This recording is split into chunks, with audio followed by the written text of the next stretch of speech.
Nigeria, la campagne bat son plein. Muhammadu Buhari et Atiku Abubakar, tous originaires du Nord, tenteront de gagner cette région. De l'avis de plusieurs analystes, le Nord pourrait donc faire basculer l'élection présidentielle. Omar El-Béchir a promis ce dimanche d'apporter le développement en milieu rural. Une sortie qui intervient au moment où les villes et villages du pays sont secoués par des manifestations quotidiennes appelant à son départ. La force conjointe du G5 Sahel a mené 3 opérations depuis le 15 janvier. L'annonce a été faite ce dimanche par son commandant, le général mauritanien Ould Sidi Hanana. Vous aurez le point de sa sortie dans ce journal.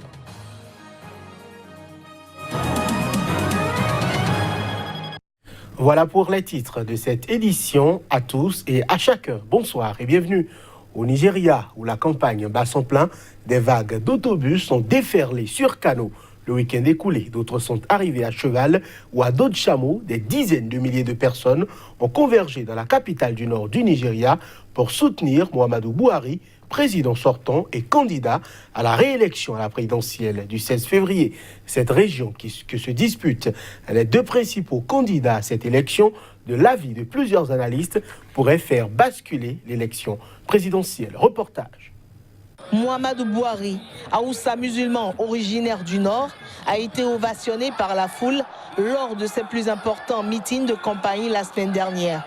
Les plus téméraires ont même escaladé les immenses projecteurs du stade de la ville pour y accrocher des drapeaux du parti au pouvoir, le Congrès des progressistes, APC. Kano, avec ses quelques 15 millions d'habitants, capitale millénaire de l'islam en Afrique de l'Ouest au carrefour du Sahel, est une région clé pour les candidats à la présidence. Celui qui gagnera la ville et la région pourrait faire basculer les résultats de tout le pays.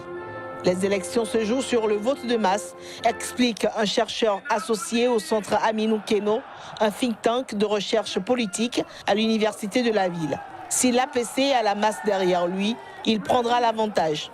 En 2015, Buhari avait remporté 89% des voix à Kano face à Goodluck Jonathan, un chrétien du Sud. Mais cette année, face à Atiku Abubakar, un autre musulman du Nord, et après un premier mandat plutôt décevant, la tâche ne sera pas si évidente. La foule rassemblée lors du dernier meeting politique de Buhari, bien qu'impressionnante, n'est donc pas forcément un indicateur de popularité au Nigeria, où personne ne fait rien gratuitement. Les périodes électorales sont surtout l'occasion de récupérer quelques billets distribués par les partis politiques, de la nourriture et autres cadeaux jetés à la foule. Avec 5 500 000 d'inscrits dans tout l'état de Kano, les résultats devraient être serrés entre les 2 candidats principaux. Au Sénégal, les citoyens se mobilisent sur les réseaux sociaux pour appeler à un débat entre les prétendants au fauteuil de président. L'idée fait son chemin, même si elle n'a pas encore été acceptée par tous les candidats. Ce sera une première pour le pays s'il y a débat, mais on est loin de voir le souhait des Sénégalais se réaliser. La pétition lancée il y a un mois continue d'être signée par les Sénégalais. Cher Berthe pour le reportage. Devant sa machine, Papa Ismaël Dieng, blogueur et activiste sénégalais, signe cette pétition appelant à un débat entre les candidats à la présidentielle du 24 février prochain. Il a souhaité ajouter sa voix à celle des milliers de Sénégalais en faveur de cet exercice. Pour lui, il faut avoir cette confrontation des programmes. Il faut absolument un débat qui sorte de tout ce qu'on a l'habitude de voir dans les campagnes électorales, les caravanes avec beaucoup de musique, les méga meetings très bruyants, les litanies, tous les chapelets de promesses que les gens font tout le temps. Je vais faire des routes, oui, je vais protéger l'environnement, mais ils ne disent jamais comment est-ce qu'ils vont le faire. Et la question dans un débat où ils seront en face, c'est qu'ils seront obligés de se confronter. Personne ne va venir juste pour faire une litanie comme ça de promesses, je vais faire 10 routes, mais ils vont dire comment ils vont s'engager, prendre des engagements directs devant les citoyens, de dire moi, voici ma politique pour protéger l'environnement, moi, voici ma politique d'éducation, moi, voici ma politique pour la protection de l'enfance. L'idée fascine dans le rang des opposants au chef de l'État Macky Sall. Les 4 candidats issus de l'opposition ont déjà affirmé qu'ils sont prêts à participer à l'exercice. Parmi eux, le plus jeune des candidats, Ousmane Sonko du PASTEF Les Patriotes, la figure montante de la scène politique sénégalaise. Son état-major mobilise ses partisans à défendre l'idée. Nous sommes pour le débat à fond sur toutes les questions, en tout cas, qui intéressent la nation, qui intéressent le peuple. Et là, chaque électeur pourra se faire une idée et faire le bon choix pour lui, le meilleur choix, en tout cas, qu'il pense par rapport aux différents profils. À 20 jours de la présidentielle, l'idée de tenir un débat continue de charmer les Sénégalais. Macky Sall, le chef de l'État sortant et candidat à sa propre succession, ne s'est pas encore prononcé sur les sujets. Mais son conseiller à la communication a, dans un tweet, signifié que son camp ne participera pas à un débat. À Madagascar, la date des élections législatives a été fixée au 27 mai prochain.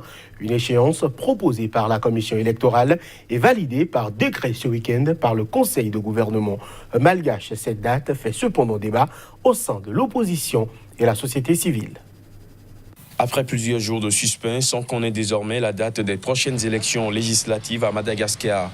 Elle a été fixée au 27 mai prochain par un décret pris par le gouvernement malgache. Le mandat des députés actuels se termine ce mardi. L'Assemblée sera donc vacante jusqu'au 27 mai prochain, un vide institutionnel qui inquiète déjà la société civile. Le parti Team de l'opposition malgache, qui craignait que le gouvernement n'organise pas du tout d'élections, prend acte de la nouvelle date, même si elle aurait préféré que les législatives se tiennent plus tôt. L'autre défi de ces élections reste, selon l'opposition, la liste électorale qui, selon elle, n'a pas été assez révisée. L'Alliance Voari Gassi, une plateforme d'associations malgaches qui se demande pourquoi le calendrier électoral mis en place depuis 1 an n'a pas été suivi, estime que ce report va plutôt favoriser le régime en place. Le calendrier initial avait prévu les législatives au 20 mars 2019, mais le décret de convocation des électeurs n'ayant pas été pris 90 jours avant l'échéance, elle a été finalement reportée. Quant à la commission électorale, elle indique que le 27 mai est la date la plus appropriée. Madagascar doit également organiser des élections communales et municipales au plus tard le mois d'août prochain.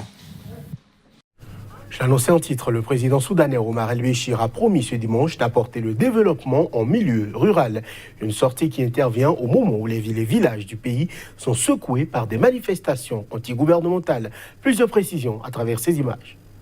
Au pouvoir depuis 1989, Omar El-Béchir a cherché ces dernières semaines à mobiliser ses soutiens en organisant des rassemblements à travers le Soudan face à une contestation démarrée le 19 décembre et qui constitue le plus grand défi à son régime en 3 décennies. S'adressant à des centaines de villageois dans l'état du Kordofan Nord, il a promis de fournir de l'eau potable aux régions rurales à travers le Soudan et d'ouvrir un nouvel hôpital dans cette région. Ce discours retransmis à la télévision a été prononcé dans la foulée de l'inauguration d'une nouvelle autoroute de 340 km reliant l'état du Kordofan Nord à Omdurman, ville jumelle de la capitale Khartoum. Lors d'un deuxième rassemblement dans le même état, Béchir s'est exprimé devant des centaines de villageois, brandissant des portraits de lui et des drapeaux soudanais. En soirée, il s'est adressé à un autre rassemblement de centaines d'hommes et de femmes, dont des étudiants, dans un stade en plein air à El Obeid, où les autorités ont réhabilité un hôpital. Les manifestations déclenchées par la décision du gouvernement de tripler le prix du pain se sont transformées en mouvement de contestation réclamant le départ d'Omar El-Béchir. Depuis des années, les Soudanais font face à des difficultés économiques croissantes. Le pays est confronté à une inflation de près de 70% par an et plusieurs villes souffrent de pénurie de pain et de carburant. Selon un bilan officiel, 30 personnes ont perdu la vie depuis le début des manifestations. L'ONG Human Rights Watch parle de 51 manifestants tués. À Omdurman, un groupe de manifestants a répondu à l'appel à manifester, reconduit ce dimanche, en défilant au cri « Révolution, révolution » selon des témoins. Le nouveau président de la République démocratique du Congo, Félix Tshisekedi, doit effectuer cette semaine une première tournée à l'étranger. Elle le mènera en Angola, au Kenya et au Congo, Brazzaville. Les précisions. Cette semaine consacrera le tout premier voyage à l'étranger de Félix Tshisekedi depuis sa prise de pouvoir à la tête de la République démocratique du Congo. Le nouveau chef de l'État se rendra en Angola, au Kenya, puis au Congo-Brazzaville. L'objectif de cette tournée est de relancer les relations avec ces pays et ce, en prélude au sommet de l'Union africaine prévu pour mi-février. Le président Félix Tshisekedi, proclamé élu par la Cour constitutionnelle le dimanche 20 janvier dernier, a pris la succession de Joseph Kabila, resté au pouvoir pendant 18 ans. Certains pays africains et européens ont salué l'annonce de son élection à la tête du plus grand pays d'Afrique subsaharienne. D'autres se sont contentés de prendre acte.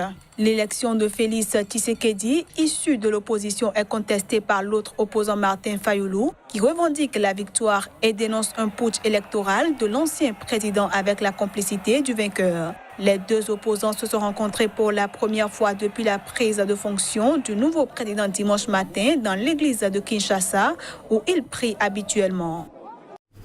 La force conjointe du Sahel a mené 3 opérations depuis le 15 janvier.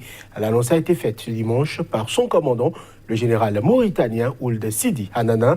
Plus de précisions à travers ces images. Nous avons mené 3 opérations dans les différents fuseaux du centre, de l'ouest et de l'est, a déclaré le général Ould Sidi Hanana, lors d'un conseil des ministres des pays membres du G5 Sahel, qui inclut le Mali, la Mauritanie, le Tchad, le Niger et le Burkina Faso, en prélude à un sommet des chefs d'État. Ces opérations qui ont commencé depuis le 15 janvier se passent dans de bonnes conditions et elles vont se poursuivre par la suite, d'après le général. Tout en rejetant les attaques qui ont continué en dehors de la zone d'action de la force conjointe, le général Hanana a souligné que dans les fuseaux où la force a travaillé, il n'y a pas eu d'attaque terroriste. Nous avons aujourd'hui un G5 Sahel qui est en train d'atteindre véritablement ses objectifs, s'est réjouie la présidente du Conseil des ministres, la ministre du Plan du Niger. Notre force conjointe est véritablement opérationnelle. Nous avons fait des avancées dans le cadre de la composante police, de la composante renseignement, a-t-elle souligné. Lancé en 2015 avec l'appui de la France, le G5 Sahel, qui a réactivé en 2017 son projet de force conjointe, tardait à lancer ses opérations et à mobiliser les 414 millions d'euros promis lors de la conférence internationale des donateurs de février 2018. En un an, la force a atteint quelques 80% de ses effectifs prévus de 5000 militaires et mené 6 opérations avec l'appui direct et logistique de Barkhane. Voilà qui met un terme à cette édition que nous vous remercions d'avoir suivi. Agréable nuit à chacun et à tous et merci de faire confiance au programme de SICA.